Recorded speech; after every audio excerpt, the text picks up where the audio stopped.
கர்த்தருடைய பரிசுத்த நாமம் மகிமைப்படுவதாக. வற்றாத நீரூட்டு நேயர்களுக்கு இயேசுவின் இன்ப நாமத்தில் வாழ்த்துக்கள்.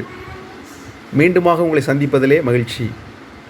305வது வேத வினாடி பகுதியினுடைய பதிலை உங்களுக்கு வாட்ஸ்அப் குரூப்பில் நான் அனுப்புவேன்.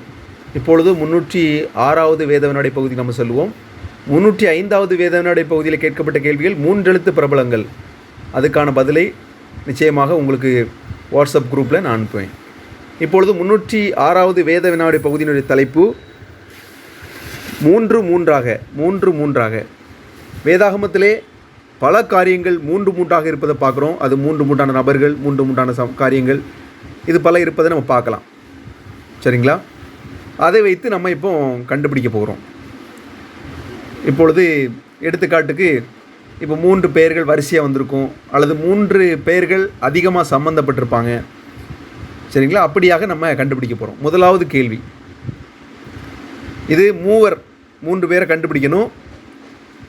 இதுக்கு சம்பந்தமான க்ளூ என்ன அப்படி பார்த்தோம்னா மழை நேரம்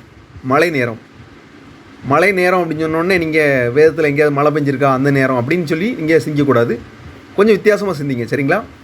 இந்த மழை நேரம் அப்படிங்கிறத சம்மந்தப்படுத்தி ஏதோ ஒரு காரியத்தை கண்டுபிடிச்சி 3 பேர் தொடர்ந்து சம்மந்தப்பட்டிருக்கிற காரியம், 3 பேர் சம்மந்தப்பட்டிருக்கிற காரியத்தை கண்டுபிடிக்கணும்.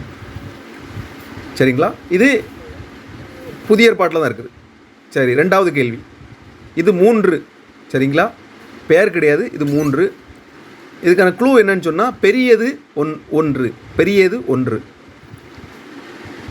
இதுவும் புதிய ஏற்பாடு. 3வது கேள்வி, மூவர்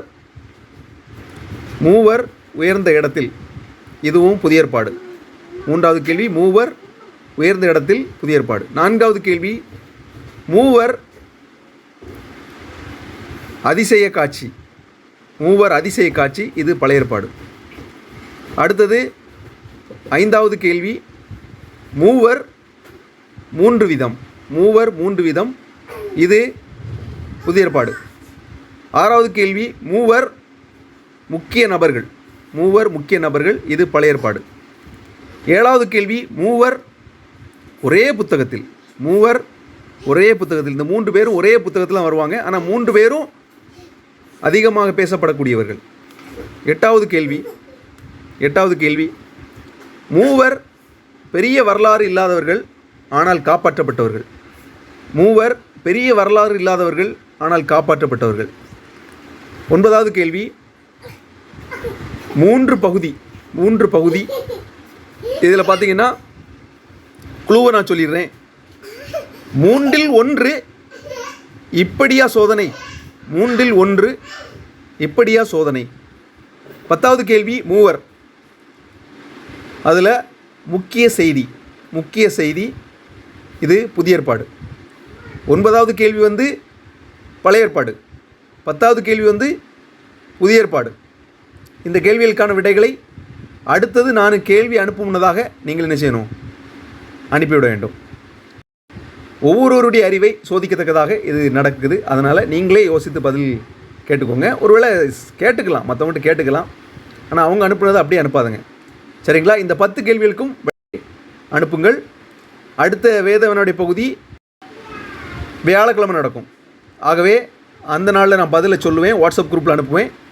தயவுசெய்து இந்த கேள்விகளுக்கு பதில் அனுப்பும்படிக்கு உங்களை அன்போடு கேட்டுக்கொள்கிறேன். தேவன் நம் அனைவரையும் ஆசீர்வதிப்பாராக. ஏப்ரல் மாத வேத வினாடி போட்டிக்கான பரிசுகள் உங்கள் இல்லத்துக்கு சேரும். விலாசத்தை அனுப்பாதவர்கள் அனுப்பும்படிக்கு அன்போடு கேட்டுக்கொள்கிறேன். எல்லோருக்கும் நன்றி, வாழ்த்துக்கள்.